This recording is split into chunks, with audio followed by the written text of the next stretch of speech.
The Chargers just drafted Cam Hart, and this is another cornerback in the 5th round. We are double dipping in the 5th for cornerbacks because we need help at that position so bad. I'm not surprised Joe Hortiz did this because he drafts cornerbacks and DBs just in general in day 3 a ton. He did it with the Ravens a lot, and this depth chart right now in the cornerback room, it is lacking. We just got Tarheeb Still, and now Cam Hart in the 5th round. I love this player. These are both some sleeper cornerbacks that I think could really develop and play very well for the Chargers. So let me tell you about Cam Hart. He is a 6'3", 200-pound cornerback, so he has great size to play on the outside, which is exactly what we needed, a big boundary cornerback, because we just took Tarheeb Still, who is more of a nickel and box player. I think he's going to be playing more over the middle of the field. We still needed a guy that can match up against the offense's #1 wide receiver, and Cam Hart, he doesn't just have the size to do that, but he has the coverage ability as well. He has 3 years of starting experience at Notre Dame, and he is a 5th-year senior, so he's 23 years old, and we'll talk more about that stuff once we get to the negatives, but he has great athleticism and size.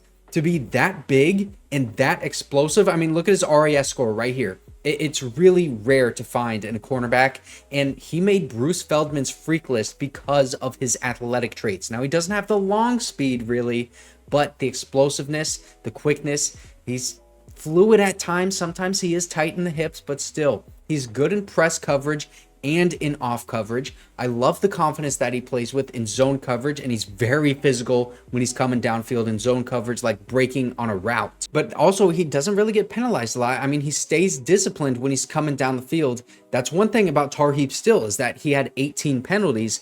Cam Hart, he only had 4 last year, and he only had 13 over 5 years at Notre Dame. He has great footwork, high football IQ, and actually just such a great feel for the game that he was the captain of that defense at Notre Dame. So Tom Telesco is probably punching air right now because we just drafted one of his guys. Being a team captain, you have to not only have a good understanding of football and the defense that you're deployed in, but you need to help get guys lined up and communicate calls to your teammates. So you also need to be seen as a leader on your football team. So this, again, it is a Jim Harbaugh guy with great size and the athletic traits, the mental aptitude, and this is a big one. He always came up in big moments. And the big game that I'm talking about this past season against Ohio State, he was matched up against Marvin Harrison Jr., the #1 prospect in this entire draft, and he played exceptional, man. And I'm sure that game alone was a big reason that he was drafted where he was. And this just goes back to the attitude and the confidence that he has, because he does not care who he's lined up against. He's going to rise to the challenge and face it head on with a full belief that he is going to get the job done. And to this point, he's bet on himself, and it has paid off. Now let's talk about his weaknesses, because yes, this is a day 3 prospect. Nobody's perfect, all right?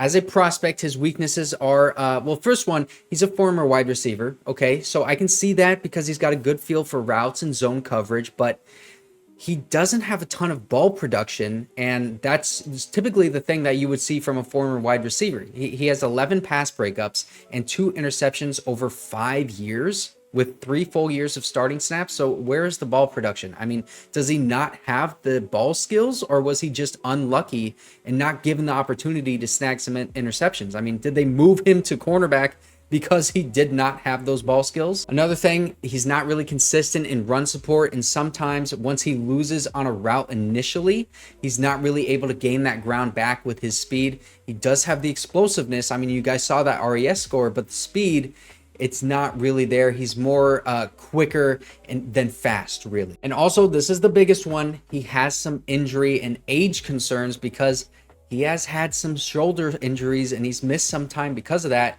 And it's not just one shoulder, it's both of his shoulders, and he has had multiple surgeries on them, like torn labrums. And it's been for, I think, since 2019, it's been an issue. So that is a concern, but he fought back from it, and he still put some great stuff on tape, like, again, against great competition like Marvin Harrison Jr. That was a huge game for him. Now, here are his PFF grades. You can see 83.3 overall grade, best game against USC, worst game against Navy, but the run defense, this is where he could improve. 73.7 overall grade. Not really great overall. And then the tackling grade, it was really inconsistent. As you can see, it shows up in the PFF grading. 3 games where he was just awful at tackling, 1 average, and then these are just okay. And then the coverage grade. Really good coverage grade, 84.2 overall. But look at this, his worst game, 45.2. Don't let that scare you. It was against Navy. Those guys do not believe in the forward pass even more than Jim Harbaugh.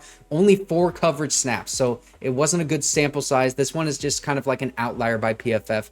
Now let's talk about the guys that were on the board, because again, a lot of people wanted running backs. I even saw some people that wanted some interior offensive line help, maybe even double dip on wide receiver, not cornerback. I love this pick right here because Cam Hart should have gone earlier, in my opinion. And if it wasn't for those injuries, I think he absolutely would have. If he can stay healthy with Ben Herbert, this is the whole thing that we're banking on right now with Cam Hart and Christian Fulton, the guy we just signed in free agency. We have some cornerback talent. We just need them to stay on the field, and then they can play up to their potential, and this defense would be so much better for it. And listen, just because he's going in the 5th round doesn't mean that he's not going to be a good NFL player. Guys in the 5th round hit all the time. There was even a guy from Stanford who was a former wide receiver, transferred to cornerback, and went in the 5th round as well. He had size, he had some good athleticism. He wasn't a great athlete, but he was drafted by the Seahawks in the 5th round. That guy is Richard Sherman, okay? I'm not saying that Cam Hart is gonna be Richard Sherman, but I'm also saying it's not like he can't be. There are picks, like Keenan Allen was a 3rd round pick, you know. Cam Hart, he has the traits. If he can stay healthy, I think this is the best opportunity for him in the NFL to get with a guy like Ben Herbert. That it's the best opportunity that he is going to have to stay healthy and hopefully keep his career going. And with the guys that were on the board and the positions that we need to address, I still really like this pick. We needed to address DB so badly. And with the guys that were on the board still and the positions of need that we still have, and also considering best player available, I think this matched up really well. Best player available very certainly could have been Cam Hart on the board. Cornerback is a position of need. It's a premier position.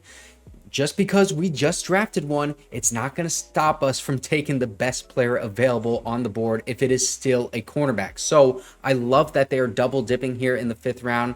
Later on, like I know a lot of people wanted a running back here, some interior offensive line help, maybe a linebacker, but I would expect them to hit a running back later on, like 6th round. I'm making this before the 6th round happened, so maybe they took a running back in the 6th, maybe in the 7th round, but certainly one of those 2 rounds, I think they will address the running back position. Bro, I want Frank Gore Jr. so bad. But with both of these corners that we just got, I think we addressed the slot cornerback position really well, and then we also addressed the boundary cornerback. Hopefully, it's still a question mark, remains to be seen whether he can stay on the field, whether he can stay healthy. Also, we have not seen a single snap from any of these guys in the NFL yet, so nothing is a sure thing. But I sure like the potential of both Cam Hart and Tarheeb Still. So make sure to like and subscribe if you enjoyed this content. I'm going to be making a video about every other pick that gets drafted because they're outpacing me right now. But thank you so much for watching, and I will see you guys once we get these next few picks going.